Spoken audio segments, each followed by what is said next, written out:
شروع سے لے کے جب سے فتنے کا آغاز ہوا اور اب تک علماء اہل سنت جو ہے ان تمام افکار کا علمی انداز میں مقابلہ کر رہے ہیں اور صحیح اسلامی فکر کو پیش کر رہے ہیں.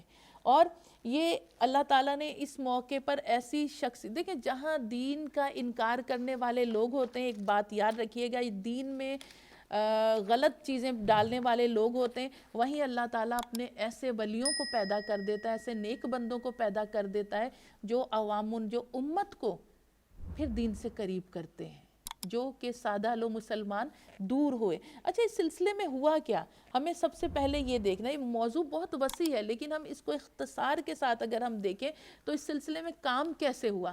سب سے پہلے قرآن کریم کی تشریحات غلط کی گئی. ایک طبقہ جو تھا یورپین جو رائٹرز تھے جنہوں نے دین پر کام کرا. اب آپ مجھے بتائیے یہودی اور عیسائی جو رائٹرز ہیں ان کو اسلام سے کیا دلچسپی پیدا ہو سکتی ہے؟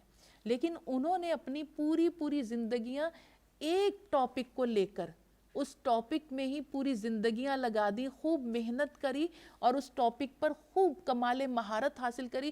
اور ایسے اعلیٰ ذہن کے مالک لوگ انہوں نے یورپین لوگوں نے اکٹھے کرے یہود و نصارہ نے کہ جو ایک ہی موضوع پر، ایک ہی نقطے پر، عقائد کے ایک نقطے پر انہوں نے پوری زندگیاں لگا دیں، ریسرچ کریں، اس پہ لکھا، اس پہ چیزیں حاصل کریں، اور جہاں ایک نقطہ ان کے مطابق کمزور لگا اس نقطے کو انہوں نے اچھالا.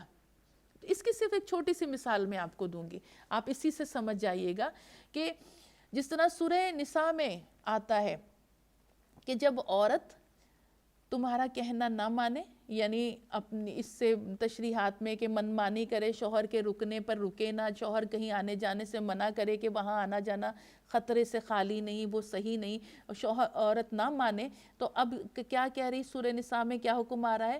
تو اب اس کو پہلے نمبر پہ واعظ کرو، اس کو سمجھاؤ، نصیحت کرو. اگر اب بھی نہیں مانتی تو اللہ فرماتا ہے مداجعوہن، خوابگاہیں علیحدہ کر لو. یہ دوسرا اسٹیپ. اگر پھر بھی نہیں مانتی تو اب کیا ہے؟ اب ان کو ضرب لگاؤ، مارو.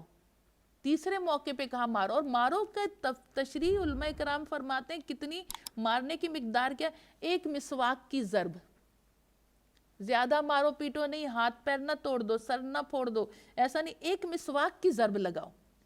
غیرت مند عورت ہوگی وہ واعظ پر ہی، نصیحت پر ہی شوہر کی مان جائے گی، تو اس کے لیے اگلے مراحل طے کرنے ہی نہیں ہوں گے. اب اسی نقطے کو لے کر یہ مصنفین ایک ایک نقطے پر کام کرتے، اور اس نے ایک بہت لمبی چوڑی تحریر لکھی کہ دیکھو اسلام تو تشدد کا دین ہے، وہ کہتا ہے عورتوں کو خوب مارو، زود و کوب کرو، اسلام عورتوں کو ان کے حقوق نہیں دیتا.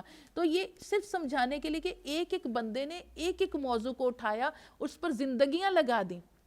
اور اس طرح انہوں نے کتنے ایسے لوگ تیار کیے الہادی طاقتوں نے کہ جو کہ اسلام کو اور مسلمانوں کو زبردست نقصان پہنچائیں. اور یہ اس وقت سے یہ ہوتا آ رہا ہے.